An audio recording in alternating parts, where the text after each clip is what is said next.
এই নামাজ আদায় করার জন্য নামাজ পড়তে গেলে 13টি ফরজ আদায় করে তারপর নামাজে যেতে হবে। কয়টি ফরজ? সবাই একসাথে বলতে হবে, কয়টি ফরজ? নামাজের ফরজ কয়টি? 13টি। আমরা আগে 13টি ফরজ জানি। 1 নাম্বার, মনোযোগ রাখেন, নামাজের ফরজ কয়টা বললাম? 13টা। এগুলা ফুরকানিয়ার মধ্যে শেখানো হয় বাচ্চাদেরকে, কিন্তু অনেক ফুরকানিয়ার ছেলেদের কাছে এগুলো মুখস্থ আছে, আলহামদুলিল্লাহ বলবেন না? কিন্তু আমরা অনেক বুড়োদের কাছে এগুলো জানা নাই, জানিও না নামাজের ফরজ কি। এমনি দেখেন গা মাঠে ময়দানে ওয়াজ করে মাইক ফাটাই ফেলে, গলা ফাটাই ফেলে, আমরা দিন ইসলামের বিধান যেগুলো আমাদের সাথে, আমাদের জীবনের সাথে সম্পৃক্ততা, ওগুলাই আমরা জানি না। তাহলে আসুন, নামাজের ফরজ কয়টি বললাম? নামাজের ফরজ 13টি।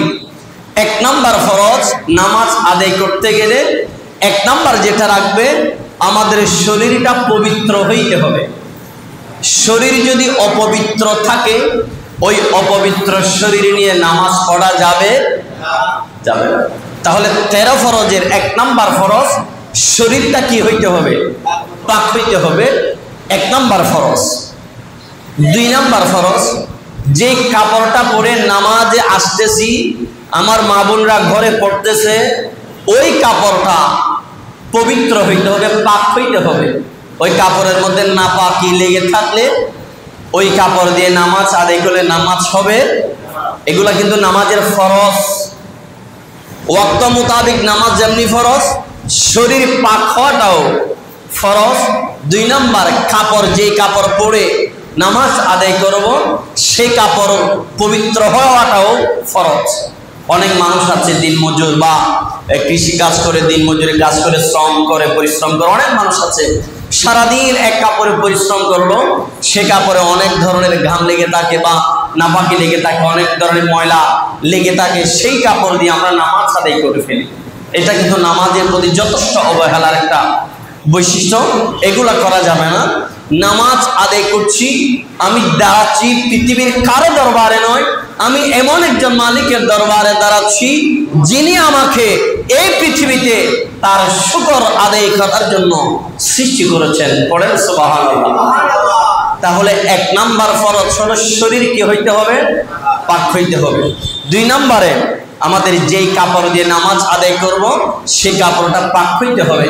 আজকে অনেক বাবারা ভাইয়েরা দেখা যায় হাফ হাতা কাপড় পরে নামাজ পড়তে চলে আসে, আদোয়া অপরিষ্কার অপরিচ্ছন্ন ময়লাযুক্ত কাপড় পরে নামাজ পড়তে চলে আসে।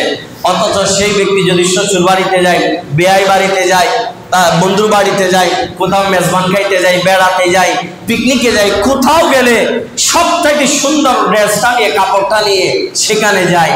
আর যখন আল্লাহর ঘরে হাজিরা দিতে আসে, নামাজে আসে, সব চাইতে ময়লাযুক্ত কাপড়টা নিয়ে আল্লাহর দরবারে হাজিরা দিতে আসে। বলেন তো, আল্লাহ কি সেই নামাজ কবুল করবে বলে মনে হয়? আমাদের মাইন্ড পরিবর্তন করা দরকার। যেখানে সব চাইতে পরিষ্কার পরিচ্ছন্ন পবিত্র কাপড় নিয়ে আসা প্রয়োজন, সেখানে আসি সব চাইতে ময়লা অপরিষ্কার কাপড় নিয়ে। আর যেখানে আমাদের অতটা সুন্দর সাজুগুজু করে যাওয়ার দরকার নাই, সেখানেই সাজুগুজু বেশি করে যাই। আল্লাহ আমাদের বুঝা তৌফিক দিক, আমিন বলেন। তাহলে আপনাদের মনোযোগ আসেনি? 1 নাম্বারে কি বললাম? শরীর পাক, মনে রাখতে হবে। 1 নাম্বারে কি? সবাই বলেন 1 নাম্বারে কি? এগুলো নামাজের ফরজ। নামাজের কয় ফরজ বললাম? 13 ফরজ। 1 নাম্বারে শরীর পাক, 2 নাম্বারে কাপড় পাক, 3 নাম্বারে যেই জায়গার মধ্যে নামাজ আদায় করব। অনেক সময় ঘরে নামাজ পড়ি না, আমাদের বাড়িঘর অনেকে মুরগি পালে, হাঁস পালে, গরু ছাগল পালে। তো যেই জায়গার মধ্যে ঘরে বাড়িতে যেখানে আমরা নামাজ আদায় করি সেই জায়গাটাও পাক হইতে হবে, ওটাও ফরজ। তাহলে কয় ফরজ পাইলাম? 3টা পাইলাম। 1 নাম্বারে পাইলাম শরীর পাক হইতে হবে, 2 নাম্বারে কাপড় পাক হইতে হবে, 3 নাম্বারে হইতে হবে না যেই জায়গার মধ্যে নামাজ আদায় করব ওই জায়গাটা পাক হইতে হবে। মুরগি পায়খানা করে দিয়েছে, ছাগলে পেশাব করে দিয়েছে, সেই জায়গার উপরে কাপড় বিছিয়ে যায় নামাজ বিছিয়ে নামাজ পড়লে নামাজ হবে, ওই জায়গাটা কি হইতে হবে? পবিত্র হইতে হবে, পাক হইতে হবে। 4 নাম্বারে আমাদের সতর রাখতে হবে। পুরুষদের সতর কতটুকু জানেন? আমাদের নাভি থেকে হাঁটুর নিচ পর্যন্ত আমাদের চতর, আর আমাদের মা বোনদের চতর হচ্ছে পুরো শরীর তাদের চতর। আমাদের মা বোনদের পুরো শরীরটাই সতর ঢাকা থাকতে হবে। আর পুরুষদের সতর মিনিমাম নাভি থেকে হাঁটুর নিচ পর্যন্ত সতর। তাই বলে সতর ঢাকা হলো ঠিক আছে, কিন্তু অনেক সময় দেখা যায় আমাদের মুসলমান ঘরের সন্তানরা হাফ প্যান্ট, এখনো 30-40 বছর বয়স, এখনো হাফ প্যান্ট পরে রোডে ঘাটে ঘুরে, এরকম অনেক আছে না? এই যে সতর ডেকে রাখাটা নামাজের ভিতরে এবং বাইরে, সতর ডেকে রাখাটাও ফরজ। শুধু নামাজের জন্য ফরজ এটা নয়, নামাজের বাইরেও একজন পুরুষ একজন মহিলা তার সতর ডেকে রাখাটা ফরজ। আর সেই জায়গায় অনেক যুবকরা দেখি আমরা, শহর বন্দরে প্রায় সময় চোখে লাগে, গ্রামে গঞ্জে এখনো কম চোখে পড়ে, কিন্তু শহর বন্দরে বেশি দেখা যায় হাফ প্যান্ট পরে পরে, নির্লজ্জ বেহায়ার মতন হাফ প্যান্ট পরে পরে রোডে ঘাটে বাইক চালাচ্ছে, রোডে ঘাটে হাঁটে, আমরা অনেক সময় আমাদের চোখে পড়ে। তো আশা করি গ্রামগঞ্জে এগুলা কম। আল্লাহ আমাদেরকে বেহায়াপনা থেকে, নির্লজ্জ থেকে আমাদেরকে হেফাজত দান করুন। সবাই বলেন না আমি। তাহলে 4 নাম্বার সতর রাখতে হবে। এখানে একটা মাসালা বলে দিচ্ছি, যারা প্যান্ট পরেন, লুঙ্গি পরেন, পায়জামা পরেন, পুরুষরা তাদের প্যান্ট, লুঙ্গি, পায়জামা এগুলো আমাদের টাকনুগিরার নিচে নামতে পারবে না। টাকনুগিরার নিচে নামাটা হারাম পুরুষ। আর মা বোনরা টাকনুর উপরে তুলতে পারবে না। মা বোনদের কাপড় পরবে টাকনুগিরার নিচে পর্যন্ত, পুরুষরা পরবে টাকনুগিরার উপরে। পুরুষদের কাপড় কোনো পায়জামা, লুঙ্গি, প্যান্ট কিছুই টাকনুগিরার নিচে নামতে পারবে। অনেক সময় আমরা দেখি, আমরা লুঙ্গি পরি, টাকনুগিরার নিচে চলে যাই, পায়জামা পরি, লুঙ্গি পরি, প্যান্ট পরি, জিন্স প্যান্ট, এই প্যান্ট সেই প্যান্ট, আমাদের টাকনুগিরার নিচে চলে যায়। আল্লাহর হাবিব সাল্লাল্লাহু আলাইহি ওয়াসাল্লাম বলেছেন, যেই পুরুষের প্যান্ট, লুঙ্গি, পায়জামা টাকনুগিরার নিচে যাবে সেই অংশ জাহান্নামে জ্বালানো হবে। নাউজুবিল্লাহ বলা যাবে না মনে হয়, কিন্তু আমাদের মধ্যে খাসিয়ত আছে না নাই? আমাদের পুরুষদের সতর হচ্ছে নাভি থেকে হাঁটুর নিচ পর্যন্ত, কিন্তু যে প্যান্ট, পায়জামা, লুঙ্গি টাকনুগিরার নিচে যাবে সেটা হারাম এবং ওই অংশটা জাহান্নামে জ্বালানো হবে। আর আমাদের মা বোনদের প্যান্ট, কাপড় টাকনুর উপরে উঠতে পারবে না, তাদেরগুলো থাকবে টাকনুর নিচে। আমরা যারা পুরুষ আমাদেরগুলো থাকবে টাকনুর উপরে। তাহলে 4 নাম্বার ফরজ পাইলাম, সতর ডাকতে হবে, সতর ডেকে নামাজ আদায় করতে হবে, এটা 4 নাম্বার ফরজ। 5 নাম্বার হলো কেবলামুখী হইতে হবে। আমাদের কেবলা কাবা শরীফ হচ্ছে পৃথিবীর একেবারে নাভি, সারা পৃথিবীর নাভি হচ্ছে কাবা শরীফ। ওই কাবা শরীফের পূর্বে যারা আমরা আছি আমাদের কেবলা হবে পশ্চিমে, আবার কাবা শরীফের পশ্চিমে যারা আছে তাদের কেবলা হলো পূর্বে। ওই কাবার দক্ষিণে যারা আছে তাদের কেবলা উত্তরে, উত্তরে যারা আছে তাদের কেবলা দক্ষিণে। অর্থাৎ সারা পৃথিবীর মানুষ যারা যেদিকে আছে তারা কেবলার দিকে হয়ে ইক্তেদা করবে, নামাজ আদায় করবে, ওইটা ফরজ। আমরা যখন এখানে আছি, আপনি যখন কাবা শরীফে যাবেন, আপনি যে কোনো দিকে ফিরে আপনি নামাজ পড়তে পারবেন, সেখানে পূর্ব, পশ্চিম, উত্তর, দক্ষিণ নেই, সেখানে আপনি যে কোনো দিকে ফিরে, কারণ আমরা সবাই যেদিকেই যাই না কেন আমাদের সবার নজরটা, আমাদের চেহারাটা, আমাদের ক্যামেরাটা কাবার দিকে। এই জন্য কাবার দিকে ফিরা নামাজ পড়াটা ফরজ, এটা 5 নাম্বার ফরজ। 6 নাম্বার ফরজ হলো ওয়াক্ত মোতাবেক নামাজ আদায় করা ফরজ। বলে না, ওয়াক্ত মোতাবেক নামাজ পড়া ফরজ, এটা 6 নাম্বার। 7 নাম্বারে নামাজের নিয়ত করা। আমি এখন জুমার নামাজ আদায় করতে যাচ্ছি, নিয়ত করা। এই যে নামাজের নিয়ত করে মসজিদে আসলাম, ওইটাই আমার প্রকৃত নিয়ত। এরপরে আমরা নামাজে বলি, আমরা নামাজের প্রস্তুতি নিচ্ছি, নাওয়াইতু আন উসাল্লি লিল্লাহি তাআলা রাকাতাই সালাতিল ফজর, যোহর, আসর, মাগরিব, ওই নিয়ত যেটা করি ওইটা জাস্ট ফর্মালিটি। ওইটা যদি কেউ না জানে মুস্তাহাবটা আদায় হবে না, কিন্তু নামাজে যে আসছে ওইটাই প্রকৃত নিয়ত, ওইটা পাকাপোক্ত রাখতে হবে, ওই নিয়ত করাটা ফরজ। আপনি জানাজায় গেলেন নামাজ পড়তে, আপনার নিয়ত হলো আমি জানাজায় যাচ্ছি, না জানাজার নামাজ পড়বো, ওইটাই ফরজ। আপনি ঈদের নামাজ পড়তে আসছেন, ওই যে নিয়ত করে আসছেন ওইটাই রিয়েল নিয়ত। আপনি মুখে উচ্চারণ করতে পারলেন কি পারলেন না ওইটা বড় কথা নয়, তবে পড়তে পারলে ভালো। যদি খামাখা কেউ বলে যে আমি তো নিয়ত পড়তে জানি না, নামাজ পড়বো না, না, এটা করা যাবে না। আপনি মনে মনে যেটা নিয়ত করেছেন ওইটাই বড় নিয়ত।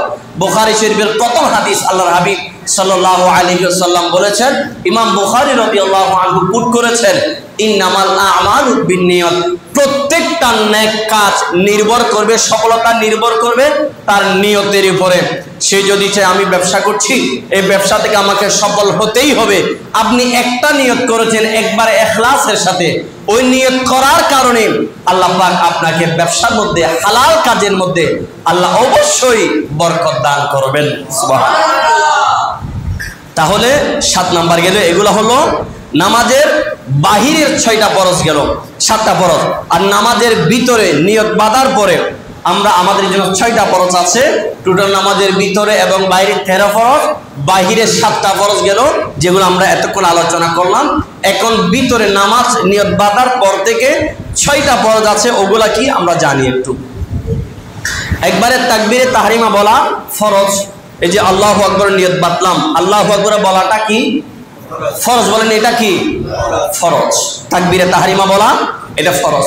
2 নাম্বার, ফরজ এবং ওয়াজিব নামাজ অবশ্যই দাঁড়িয়ে দাঁড়িয়ে পড়াটা ফরজ। অনেক সময় মানুষ চেয়ারে বসে নামাজ পড়ে কি পড়ে না? শরীয়তের মধ্যে আছে যে ব্যক্তি হেঁটে মসজিদে আসার ক্ষমতা রাখে সেই ব্যক্তি চেয়ারে বসে নামাজ পড়ার অনুমতি ইসলামে নেই। যিনি হেঁটে মসজিদে আসতে পারবে তিনি বসে নামাজও পড়তে পারবে।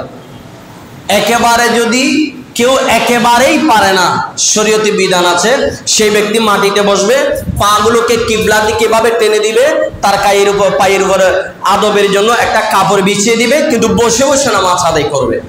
চেয়ারে বসে নামাজ পড়ার অনুমতি ইসলামে।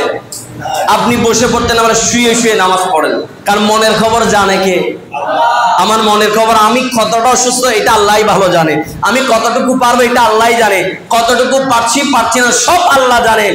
এই জন্য যাদের ব্যাপারে তাদের ব্যাপারে শরীয়তে বলা হয়েছে যারা হেঁটে হেঁটে মসজিদে আসতে পারবে তারা যেন জমিনে বসে বসে নামাজ আদায় করে। জমিনে বসতে না পারলে তারা শুয়ে শুয়েও নামাজ পড়ার অনুমতি ইসলামে আছে। তাহলে দাঁড়িয়ে ফরজ ওয়াজিব সেই সমস্ত নামাজ দাঁড়িয়ে দাঁড়িয়ে পড়তে হবে, এটা ফরজ। 3 নাম্বার, নামাজের ভিতরে 6 ফরজের মধ্যে 3 নাম্বার হচ্ছে কেরাত পড়া। কেরাত মানে আমরা সূরা ফাতিহা পড়ি কি পড়ি না? 4 রাকাত নামাজের মধ্যে প্রতি 4 রাকাতে সূরা ফাতিহা লাগবেই লাগবে। প্রথম 2 রাকাতে সূরা ফাতিহার সাথে অন্য আরেকটা সূরা মিলানোটা ওয়াজিব, কিন্তু ফরজ হিসেবে কেউ যদি শুধু সূরা ফাতিহা পড়ে অন্য আরেকটা সূরা মিলাইতে ভুলে গেছে তাহলে নামাজের ফরজটা আদায় হয়ে যাবে, নামাজ আদায় হয়ে যাবে, অসুবিধা হবে না। কিন্তু ওই যে সূরা ফাতিহার সাথে আরেকটা সূরা পড়াটা প্রথম 2 রাকাতের সাথে ওয়াজিব, ওই ওয়াজিবটা বাদ করে যাবে।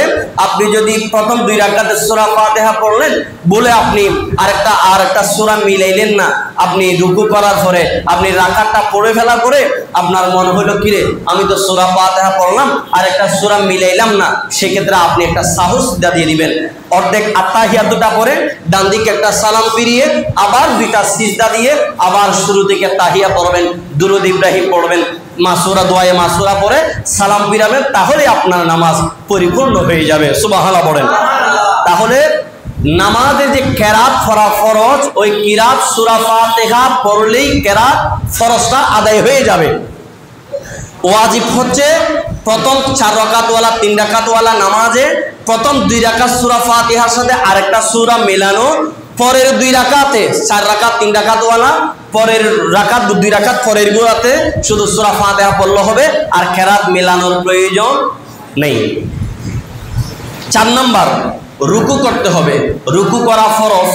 অনেক মানুষ আমরা দেখি ইমাম সাহেব সব ঠিকঠাক করে রুকু তো চলে গেল, এমন অবস্থায় আরেকজন মুসল্লি খুব তাড়াহুড়ো করে মসজিদে ঢুকে গেল, সে এসে দৌড় দিয়ে এসে নিয়তটা করলো না, তাড়াহুড়ো করে রুকুতে চলে গেল, তার নিয়তটা হবে কিনা? এই যে আমরা শুরুতেই বললাম তাকবীরে তাহরিমা করা কি ফরজ, বলে না? তাকবীরে তাহরিমা করা। অনেক মানুষ দেখা যায় দৌড় দিয়ে এসে রুকুটা ধরলো, সে তাকবীরে তাহরিমা তো করলো না, তাহলে ফরজ কি আদায় হইল? সেটা রাকাত হবে আল্লাহু আকবার নিয়তটা বেঁধে তারপরে রুকুতে যাব। নিয়ত ছাড়া ডাইরেক্ট যদি কেউ রুকুতে চলে যায়, আপনি তো শুরুতেই তাকবীরে তাহরিমার ফরজ আদায় করলেন না, তাহলে নামাজ হবে।